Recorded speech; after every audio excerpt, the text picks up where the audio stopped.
반갑습니다. 4월 9일 화요일 큐티 스케치 시간입니다.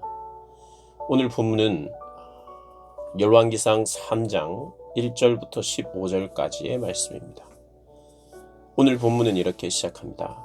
솔로몬이 애굽의 왕 바루와 더불어 혼인 관계를 맺어 그의 딸을 맞이하고 다윗성에 데려다가 두고 자기의 왕궁과 여호와의 성전과 예루살렘 주위의 성이 공사가 끝나기를 기다리니라.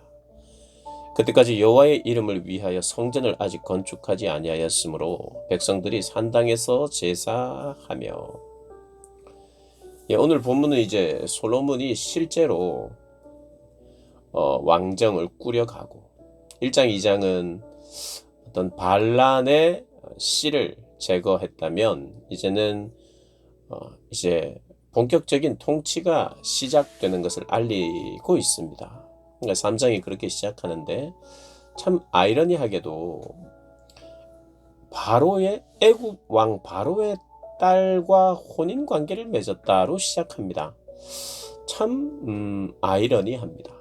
솔로몬이 이제 곧 뒤의 내용은 또 하나님 앞에 지혜를 구하는, 그래서 하나님이 지혜를 구하는 솔로몬을 기뻐하는 내용이 나오는데, 또 성경은 동시에 그가 잘못된 선택을 하고 있음을 함께 이야기합니다.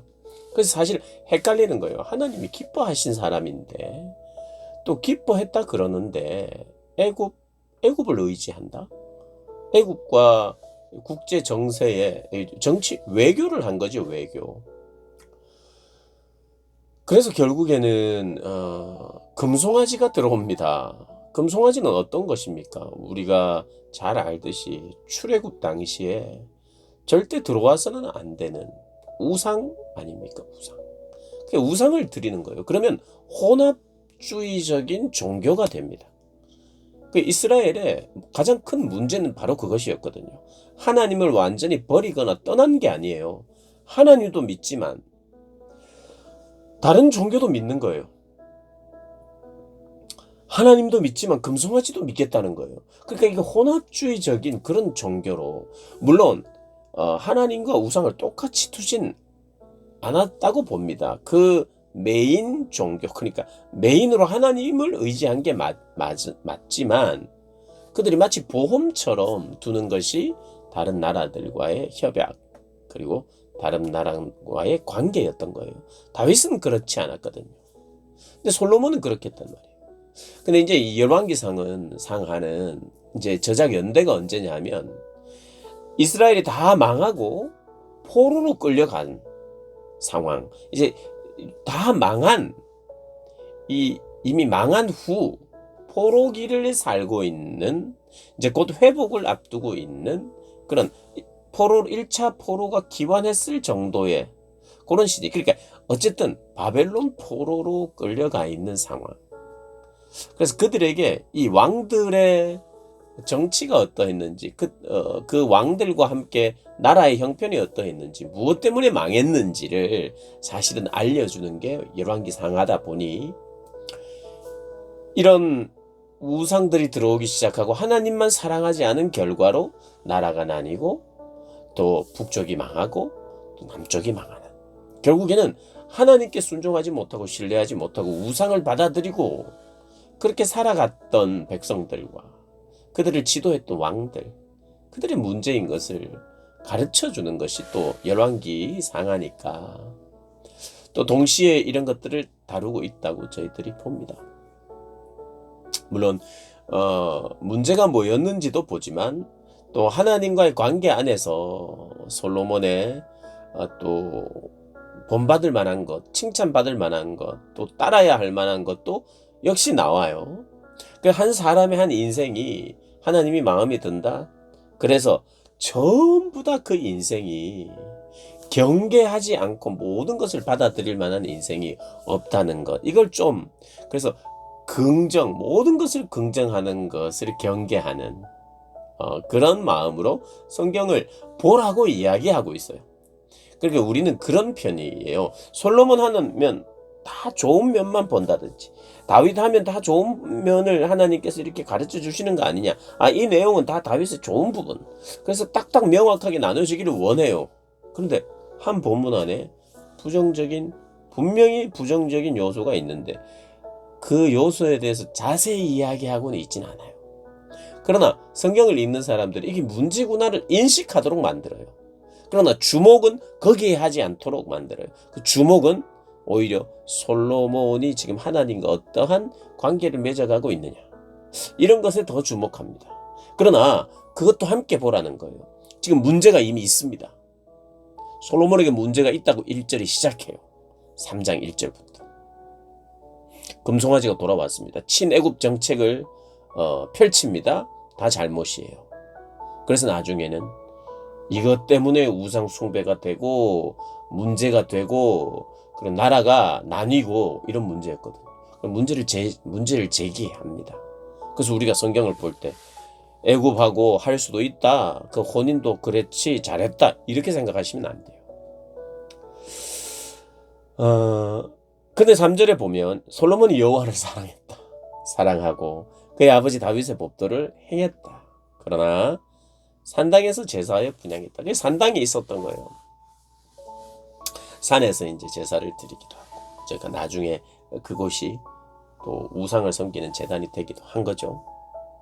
이에 왕이 제사하러 기브온으로 가니 거기는 산당이 큽니다. 솔로몬이 그 제단에 1000번제를 드렸다.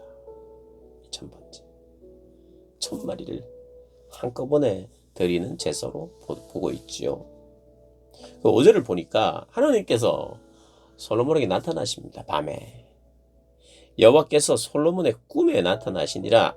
하나님이 이르시되 내가 너에게 무엇을 줄고 너는 구하라. 하나님이 그 제사를 지낸 솔로몬을 향하여, 또 성경이 이야기하고 있는 건 솔로몬이 사랑하고 있다. 그래서 하나님께서 말씀하시는 거예요. 솔로몬에게 복을 주시고 계세요. 솔로몬의 관심이 있었습니다.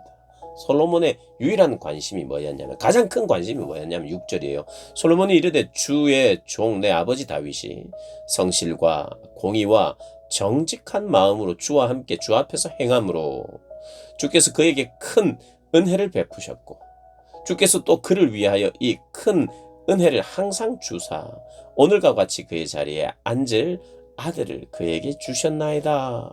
나의 하나님 여호와여, 주께서 종으로 종의 아버지 다윗을 대신하여 왕이 되게 하였사오나 종은 작은 아이라 출입할 줄을 알지 못하고 주께서 택하신 백성 가운데 있습니다. 그들은 큰 백성입니다. 수요가 많아서 셀 수도 없고 기록할 수도 없습니다. 그러니 주님, 이 많은 백성을 제가 어떻게 재판하겠습니까? 어떻게 통치하겠습니까? 잘 통치할 수 있는, 잘 드러내는, 듣는 마음을 주십시오. 선과 악을 분별하고 백성들을 지혜롭게 다스릴 수 있도록 지혜를 주십시오. 듣는 마음을 주십시오. 라고 구했어요. 하나님, 너 뭐 줄까?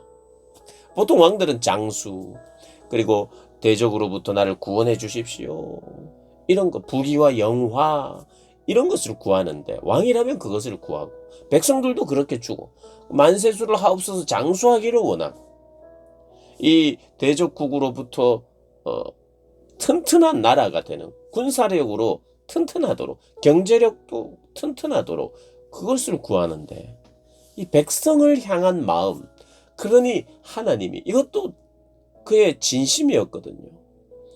진심으로 네가 원하는 것이 무엇이냐, 그게 진심이었어요. 백성을 잘 통치하는 거. 근데 그 알았던 거예요. 솔로몬이 듣는 마음이라는 거예요. 듣는 마음, 백성들의 마음을 진심으로 내가 들을 수 있는 지혜. 하나님도 들을 수 있고 하나님의 마음도 들을 수 있고 백성들의 마음도 드러낼 수 있는 하나님이, 그래서 그것을 구하니까 하나님께서 마음에 들어 했어요. 솔로몬을 마음에 들어 했어요. 솔로몬에게 비록 친애굽 정책을 펼치는 실수를 범하고 있지만 하나님께서 실수는 실수고 내가 좋아한다, 이건 아니겠죠. 하나님 분명히 다양한 방법으로 그것을 막으려 하셨고 메시지가 있었을 것입니다. 그러나 솔로몬의 부족함이죠. 그래서 하나님께서 기뻐서 11절에 네가 장수하기를 구하지도 아니하였고 원수의 생명을 멸하기를 구하지도 않았고 송사를 듣고 분별하는 지혜를 네가 구했으니 내가 네 말대로 너희에게 지혜롭고 총명하게 할 것이라고 약속을 합니다. 그래서 내가 그 마음을 주겠다 이렇게 하셨어요. 네 앞에도 너와 같은 자가 없었거니와 네 뒤에도 너와 같은 자가 일어남이 없으리라. 그만큼 너를 가장 지혜로운 왕으로 내가 세우겠다. 그러면서 플러스 내가 또 너에게 구하지 아니한 네가 구하지 아니한 부귀와 영광도 너에게 주겠다. 그래서 네 평생의 왕들 중에 너와 같은 자가 없을 것이다. 네가 평생에 살아가는 동안 네 주변에 여러 왕들이 있지만 너 같은 왕은 없을 것이다. 이렇게 축복을 합니다. 그러면서 하나 이야기하죠.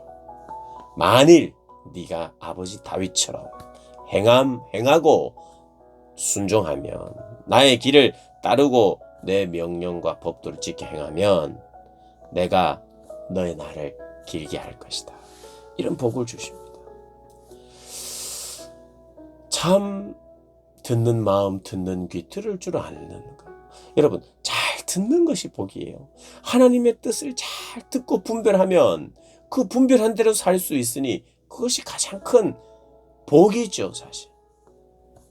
그러니까 솔로몬은 진짜 중요한 것이 귀한 것이 무엇인지 알았습니다. 이미 어떤 면에서는 지혜로운 사람이에요. 참 지혜로운 사람. 진짜 필요한 걸 알았으니까요. 지혜로운 사람이었어요. 이미 지혜로운 사람에게 더 큰 지혜와 총명을 하나님 주. 영 좀 멍청한데 지혜를 주신 것이 아니라 이미 지혜로웠어요. 그런데 정말 왜 지혜로웠냐? 하나님께 듣는 마음을 구할 줄 아니 지혜로웠죠. 그러니까 듣는 마음도 주고 지혜와 총명을 주시고 부귀와 명예도 함께 축복으로 주셨죠. 사랑하는 여러분, 정말 필요한 건요. 무엇인지 말씀을 통해서 잘 분별하셔서 하나님 저에게도 주기를 원하신다면 하나님 듣는 마음 주십시오. 진심으로 원합니다. 그렇게 바라고 구하면 주님 주실 줄 믿습니다. 그렇게 지혜로운 사람 되시기를 주님의 이름으로 축복합니다.